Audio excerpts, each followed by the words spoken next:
Hey everyone, welcome back to the channel. आज का topic होने वाला है नीट एग्ज़ाम के ऊपर। ऑल्दो ये मेरा टॉपिक नहीं है क्योंकि मैं जो हूँ वो कंटेंट बनाती हूँ बीएमएस से related, but it's high time कि मैं आपको थोड़ा बहुत कुछ सजेस्ट करूँ। और अगर आप ये कुछ टिप्स जो है वो लास्ट टाइम में फॉलो करो तो आपके जो हैं कुछ ना कुछ मार्क्स तो इम्प्रूव होंगे। रैदर देन आप कुछ मीम देख रहे हो, आप कुछ वीडियो फ़नी देख रहे हो, इससे अच्छा आप ये वीडियो देख लो जिससे कि आपके कुछ ना कुछ मार्क्स इम्प्रूव होंगे। ठीक है, सो लेट्स डिस्कस। सबसे पहले बात कर लेते हैं, आपका जो एग्ज़ाम है वो 5 मई को होने वाला है। और यार बिल्कुल मजाक तो नहीं है ये एग्ज़ाम, क्योंकि इस बार 25 लाख जो है वो कैंडिडेट ने अप्लाई किया है नीट के लिए। तो it's not gonna be easy.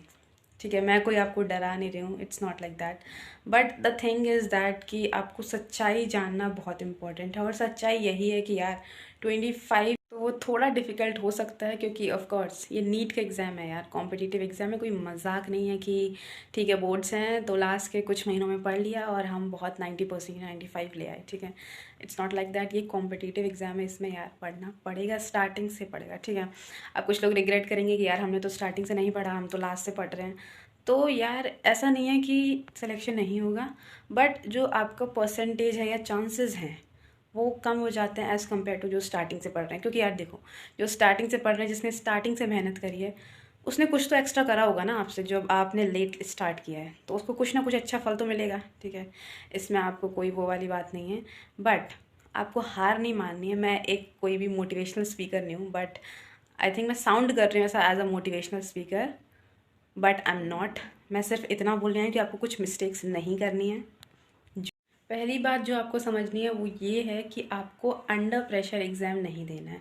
Believe me यार, अंडर प्रेशर अगर आप एग्ज़ाम देते हो ना तो आपके 50 to 100 मार्क्स कम हो सकते हैं। एंड ऐसा मैंने खुद ने फील किया है। ठीक है, इसलिए मैं बता रही हूँ कि आपको जो है बिल्कुल भी प्रेशर में एग्ज़ाम नहीं देना है। ऐसा कहना बहुत ईजी है कैमरा खोल के, बट जो पर्सन दे रहा है ना, जो कैंडिडेट दे रहा है एग्ज़ाम, उसको पता होता है कि कितना ज़्यादा प्रेशर होता है। But the thing is that कि अगर आपने पढ़ाई करी होगी, देखो फिर वही बात आ जाती है ना कि अगर आपने पढ़ाई पूरे साल भर करी है, मॉक टेस्ट दिए हैं अच्छे से, तो आपको एक डर नहीं रहेगा कि यार क्या होगा एग्ज़ाम में, कैसे होगा। बट इफ़ यू आर कि अभी सिर्फ 4-5 महीने से पढ़ना स्टार्ट किया है और एक भी मॉक टेस्ट नहीं दिया अभी तक, तो आपके लिए थोड़ा प्रॉब्लम हो सकता है। आई नो मेरे वर्ड्स जो हैं वो थोड़ा आपको बुरे लग सकते हैं, बट देखो मेरा मेरा काम है सच्चाई बोलना, और वो मैं बोल रही हूँ। अगर आपको बुरा लगे तो I am really sorry for that. अब कुछ लोग कहेंगे कि यार मेरे जो पेरेंट्स हैं वो बहुत ज़्यादा एक्सपेक्ट कर रहे हैं मुझसे, बट मैं उतना नहीं कर पा रहा हूँ। तो यार डरने की बात नहीं है बिल्कुल, क्योंकि पेरेंट्स हैं यार, वो तो एक्सपेक्ट करेंगे ही, वो तो चाहेंगे कि आप अपना जो बच्चा है वो बहुत आगे जाए। बट उनको यार समझाने की कोई ज़रूरत नहीं है। ठीक है, क्योंकि अभी आप समझाने जाओगे फिर कुछ बात होगी, फिर ये होगा, तो इससे अच्छा आप अभी अपने पढ़ाई पे फोकस करो। ठीक है, एंड अगर आपको ये लगता है ना कि NEET is the only thing, तो मैं बता दूँ NEET is not only the thing. I know लोगों का सपना होता है एमबीबीएस करने का, गवर्नमेंट कॉलेज से करने का, अपने पेरेंट्स को अपने पेरेंट्स को प्राउड फील कराने का। बट यार क्या जो लोग एमबीबीएस नहीं करते उनके पेरेंट्स प्राउड फील नहीं करते क्या? ऑफ कोर्स दे डू यार, of course they do. But the thing is that कि आपने अपने मन में ऐसा बिठा रखा है, एंड आई डोंट नो किसने बिठाया। और लोगों की मेहरबानी हुई होगी, ऑब्वियसली आपके रिलेटिव्स की होगी या आपके नेबर्स की होगी कि अरे इनका लड़का तो देखो हो गया, या इनकी लड़की तो हो गई, तुम्हारा क्यों नहीं हो रहा। सो आई नो ये सब होता है, बट आपको ये नहीं बिठाना है कि ऑफको एमबीबीएस नहीं मिला तो कुछ नहीं हो सकता, एमबीबीएस ही सब कुछ है। I know MBBS is a noble profession and it is worth it, मैं कुछ नहीं बोलूँगी उसके बारे में। बट अगर आपको वो नहीं मिलता है तो भी आप एक अच्छे पोस्ट पे कुछ और चीज़ कर सकते हो, अच्छा पैसा कमा सकते हो, अच्छा जो नेम होता है वो भी कमा सकते हो। So it's not like that.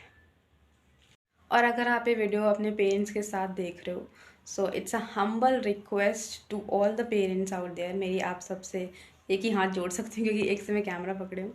आप सबसे रिक्वेस्ट है कि अपने बच्चे पे इतना प्रेशर कभी मत बनने देना कि उसको सुसाइडल थॉट्स आने लग जाएं, because that's very scary.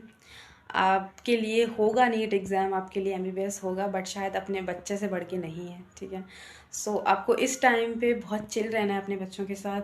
And क्योंकि इस टाइम पे उनको किसी यूट्यूब वीडियो के मोटिवेशन की ज़रूरत नहीं है, इस टाइम पे आपको उनके सपोर्ट की ज़रूरत है, विच इज़ वेरी इंपॉर्टेंट, जो कि इम्पॉर्टेंट भी है। तो आई होप कि आप लोग उसके साथ रहो, उसकी बातों को समझो, और उसे ये नहीं कि अगर वो बच्चा कह रहा है कि मैं डिप्रेशन में जा रहा हूँ तो इसको मजाक मत लो, ठीक है। Please consult a doctor, consult करिए डॉक्टर से, एंड जो भी पॉसिबल वेज हो सकते हैं अपने बच्चे को सही करने के वो प्लीज़ ट्राई। और मैं ये सब बात इसलिए बोल रही हूँ, ठीक है, अगर अभी आपको ऐसा लग रहा होगा कि NEET is the only thing, NEET ही सब कुछ है, अगर ये नहीं तो मैं तो बस ख़त्म, इसके बाद तो मैं कुछ नहीं हूँ। आप इसके एग्जैक्टली 5 साल बाद जब पीछे मुड़ के देखोगे ना कि आप किस चीज़ के लिए इतने पागल थे, एंड मतलब आप किस चीज़ के लिए इतना डिप्रेस्ड, इतना स्ट्रेस थे, वो चीज़ क्या थी, तो आपको हंसी आएगी अपने ऊपर सोच के।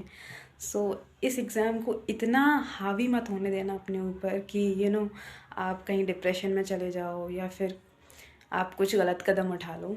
प्लीज़ इस एग्ज़ाम को इतना हावी मत होने देना। ये एग्ज़ाम ही ऐसा है कि आपका टेस्ट करेगा पेशेंस, क्योंकि ऑफ कोर्स आप डॉक्टर बनने वाले हो तो पेशेंस टू टेस्ट होगा आपका, ठीक है। सेकेंड द थिंग इज़ कि आप कितना प्रेशर अपने ऊपर ले सकते हो, वो आपका टेस्ट होगा, ठीक है। अब वीडियो बहुत ज़्यादा लंबी होने वाली है तो दूसरे बात पे बात कर लेते हैं। अब जो दूसरी बात जिसमें मैं बात करने वाली हूँ कि आपको अभी सिलेबस कंप्लीशन से ज़्यादा, क्या बोल दिया मैंने, सिलेबस कंप्लीशन से ज़्यादा आपको अपने रिवीजन पे फोकस करना है। क्योंकि नो मैटर व्हाट आपका कितना परसेंट सिलेबस हुआ है, आपका 70, 80, 90% जितना भी हुआ है, अभी आपको वहाँ रोकना है। ऐसा नहीं है कि आप सोच रहे हो कि मेरा सेमीकंडक्टर्स बचा हुआ है और उसका वेटेज बहुत ज़्यादा है तो मैं वही कर लेती हूँ क्योंकि मार्च और अप्रैल का टाइम तो है ही। आपको बिल्कुल भी ऐसा नहीं करना। Please don't do this mistake, क्योंकि इससे आप अपने मार्क्स 100 to 150 खो सकते हो, क्योंकि रिवीजन इज़ द की। अभी आपको समझ नहीं आएगा, आपने जैसे एग्ज़ाम दे लिया, ठीक है, और मैं नहीं चाहती कि ऐसा ना हो, बट अगर आपका सिलेक्शन नहीं हुआ, ठीक है, फिर आप जब अपनी मिस्टेक्स एनालाइज करोगे ना, तो जब सबसे आपको सुपरफिशियल मिस्टेक दिखेगी, सबसे जो हाईलाइटेड मिस्टेक दिखेगी, वो आपको यही दिखेगी कि आपने पढ़ा तो बट आपने रिवाइज़ नहीं करा। एंड वो जब उतना बुरा लगेगा ना, तो मैं इसलिए पहले कह रही हूँ कि अगर आपका सिलेबस कंप्लीट हो गया है, नहीं हुआ है, जो भी चीज़ है वो बंद कर दो और रिवीजन करना स्टार्ट कर दो।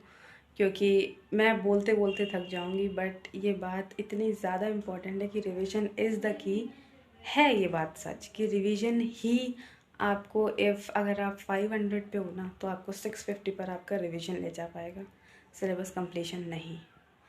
और जिनके भी मॉक टेस्ट में कम मार्क्स आ रहे हैं और जिनके भी ज़्यादा आ रहे हैं, तो ज़्यादा आ रहे हैं वो कृपया करके ज़्यादा उछलें ना।